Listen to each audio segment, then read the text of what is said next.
a cybersecurity story that shook the foundations of a major player in real estate and mortgage settlement. What happened in 2019 was not just a breach. It was a wake-up call to the unseen dangers lurking in the digital shadows. In a twist that would make any cyber thriller jealous, a real estate developer named Ben Cheval stumbled upon a digital treasure trove. He discovered that a staggering 885 million files containing sensitive customer data dating back to 2003 were freely available. But here's the kicker. These weren't on some dark web forum. They were out in the open.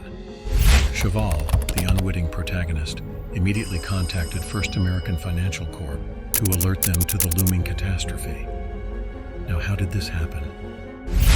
In January of that fateful year, First American's internal team unearthed an insecure direct object reference (IDOR) flaw during a manual penetration test.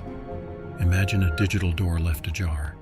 This flaw allowed anyone with the right knowledge to access private information using a specific URL simply by sequentially changing its numbers. No authentication needed.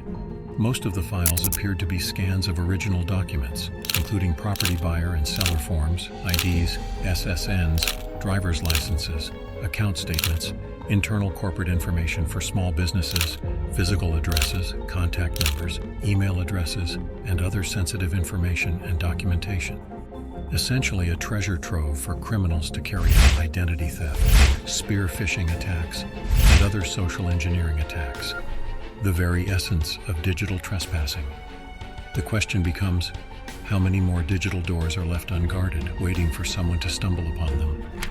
As we unravel the layers of this cybersecurity saga, it's a stark reminder that even giants can fall prey to the smallest oversight. The aftermath of the First American Financial Corp data leak is not just about pointing fingers, it's about learning from our mistakes.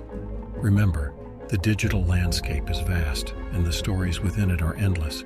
If you want to know about how hackers forced the $14 billion gaming giant MGM Resorts International to shut down its operations and make them suffer a data breach, then click on this video. Thank you.